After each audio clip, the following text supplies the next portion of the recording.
بسم اللہ الرحمن الرحیم۔ اولاد کی تربیت کے لیے مفید باتیں، ٹھیک ہے جی، اسکول کالجوں کے ہوں، جہاں کے بھی مسلمان بچے ہوں تو ان کی تربیت ضروری ہوتی ہے، اور اخلاقی تربیت، ہر لحاظ سے ان کی تربیت، کپڑوں کے لحاظ سے، کھانے پینے کے لحاظ سے ان کی تربیت ضروری ہے۔ اس لیے حوالے سے ایک چھوٹا سا مضمون ہے، انشاءاللہ بہت فائدہ مند ہے۔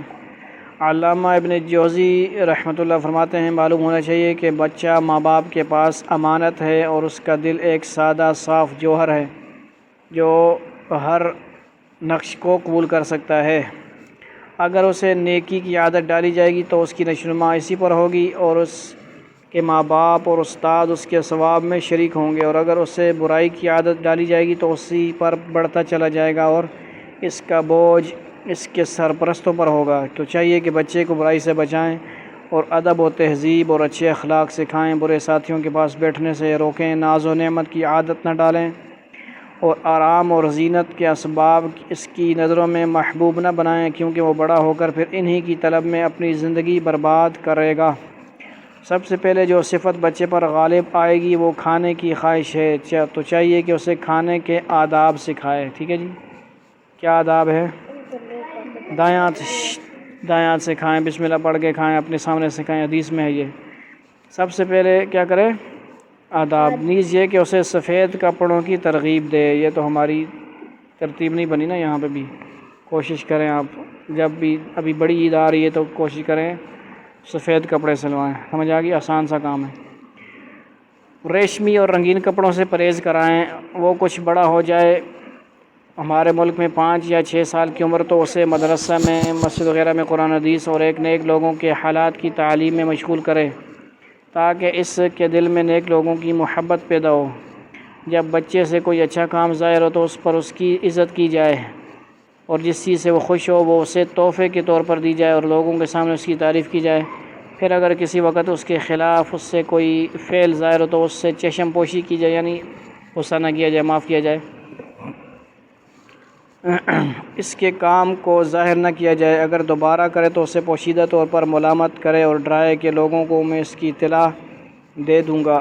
زیادہ ڈانٹ ڈپٹ نہ کرے کہ اس سے ملامت کا سننا بے حقیقت ہو جانا ہے، اور اس کے ساتھ گفتگو کرتے وقت اپنی ہیبت کو برقرار رکھے، بہت زیادہ غصہ نہ کرے، کنٹرول میں رہے۔ اسے چلنے پھرنے، حرکت کرنے اور ورزش کی عادت ڈالے تاکہ اس پر سستی غالب نہ ہو۔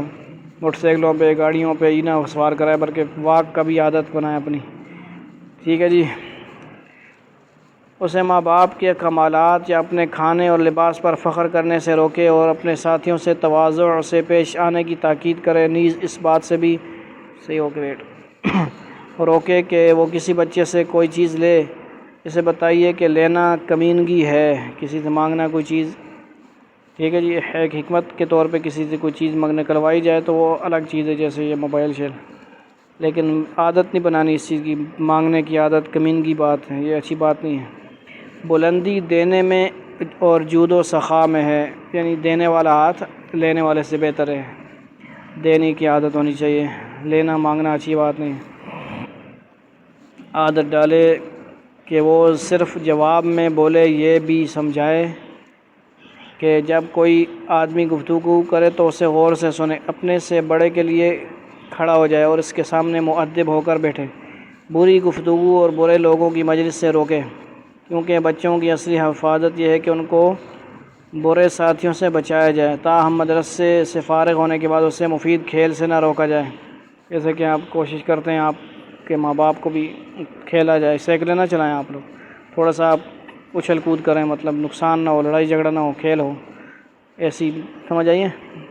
کسی کی گڑھ میں چڑی چھکا ہو تو وہ اچھی بات ہے، وہ بہتر ہے، پورا جسم اس میں حرکت کرتا ہے، ورزش ہوتی ہے، سمجھ آ گئی؟ ایسی کھیل کھیلیں، فٹ بال بھی ہاتھ سے کھیلا جا سکتا ہے، ٹھیک ہے جی، یعنی ایسا دور نہیں نکل جائیں، گھر کے سامنے ہی ہوں، اور شیشے وغیرہ بھی نہ توڑیں، کسی کے پڑوسیوں کا بھی خیال کریں، اس انداز سے کھیلیں کہ تعلیم و تربیت کی تھکاوٹ سے آرام پائے۔ جیسا کہ کہا گیا ہے کہ راحت پانے والے دل نصیحت قبول کرتے ہیں۔ اگر بچے کی تربیت صحیح ہوگی تو سب باتیں اس کے دل میں اس طرح بیٹھ جائیں گی جیسے پتھر کی لکیر ہوتی ہے۔ ریاضت و تربیت کی انتہا یہ ہے کہ دل ہمیشہ اللہ کے ساتھ ہو، اور یہ غیر اللہ سے خالی ہوئے بغیر ممکن نہیں ہے، اور یہ خوبی لمبے مجاہدے کے بغیر حاصل نہیں ہوتی۔ اللہ تعالی ہمیں اولاد جیسی نعمت کا صحیح حق تربیت ادا کرنے کی توفیق سے نوازیں۔ اولاد کی تربیت سے غفلت دنیا و آخرت میں پریشانی کا ذریعہ ہے۔ اللہ تعالی ہمیں اولاد کی تربیت کرنے کی صحیح طور پر اسلامی طریقے پر بھی کرنے کی توفیق نصیب فرمائے۔ وآخر دعوانا